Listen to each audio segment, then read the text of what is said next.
'Cause I've never had so much to gain and threw it all away.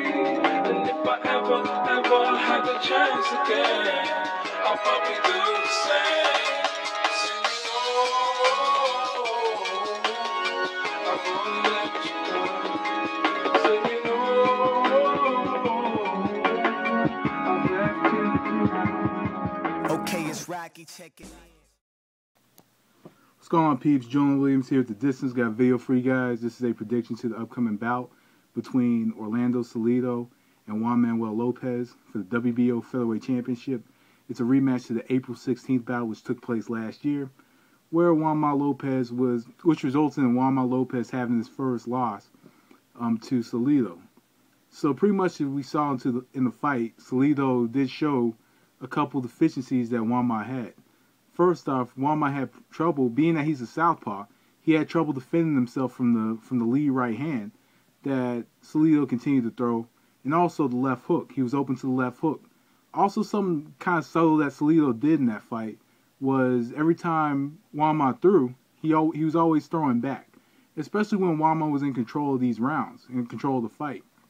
You know, every time he threw something, he was throwing right back at him, and you know, so forth and so on. It was kind of setting up his shots, you know, little by little throughout the fight.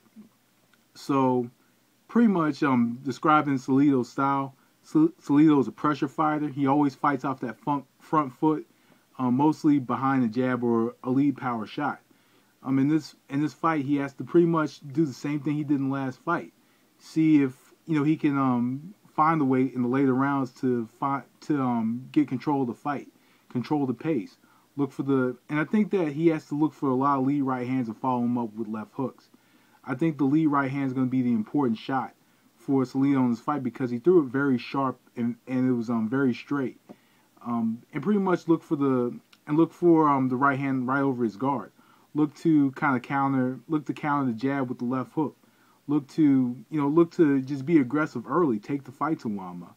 Not let Juan Manuel, control the fight and control the range using his jab. Just continue the pressure and fight in close quarters. And I think he could very well win this fight if he just continues to fight this in close quarters and go to the body and from time to time. But also, I think it's all about taking his power away a little bit, because if Juan Manuel has a little bit of range, then he can get his body and get a lot of leverage into his shots. So if he can stand close to him, if he can go to his body, if he can cut off the ring and cut off his angles and throw the lead right and left hook, I think it could very well be the same fight that we saw back in last April. So on the other side, you have Juan Manuel Lopez. Lopez decided, I think in I want to say September or October 2009, he pretty much decided after he was dominating guys like Penalosa and there's another dude, his name started with an L, and beating De Leon in one round, he decided, in that fight against Rogers Matagwe, that he was going to emphasize a little more on his boxing ability other than emphasizing a lot on his punching power. So in this fight, he does want to emphasize a lot on his boxing ability. He has a fighter that's not going to respect his power. So what he has to do is he doesn't want to be dependent on that power, because we have to admit that Juan Manuel is very codependent on his power from time to time. And he's going to go for the knockout instead of letting that knockout come to him. And pretty much we saw in the fight, he had just the lead power and lead hook shots that he was throwing.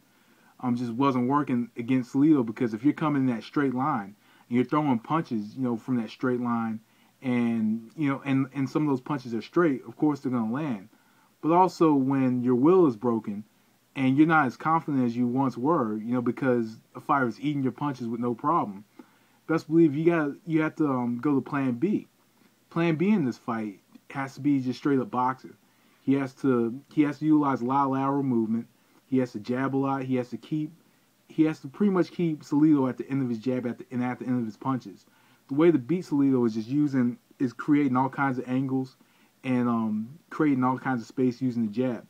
And not only that, but power shots from time to time, hitting them in spurts, and just moving, pivoting, and jabbing and looking to land straight shots.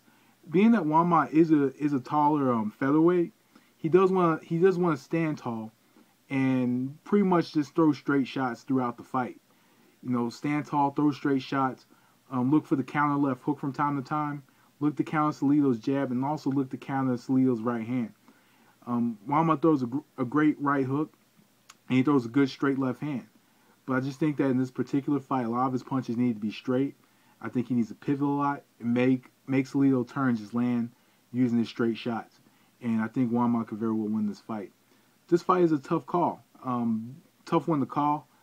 I'm going to go with Juanma winning a decision in this one, even though it could very well go to Salido, with the same results as the last time. A lot of people have blamed Juanma's, personal life. But to be honest with you, I think Juanma overlooked Salido and knows what to expect in this fight. So I'm going to go with Juan Manuel Lopez by a decision. Win this fight by a decision because, it's going to be tough to knock out Salido unless you catch him with one huge shot, unless you cut him. But the thing is, he's going to continue coming. And I think Juanma, who has struggled in later rounds in fights, he has struggled in later rounds. We saw against Roger Matagwe he did have a little bit of trouble in the later rounds. And going on from there, he fights short fights, for most of the time. His last fight was only 2 rounds. So in the last year, he's only fought 10 rounds. But I think that he's going to do enough in this one to kind of be in control and snag rounds from 1 to 7 and get a decision victory.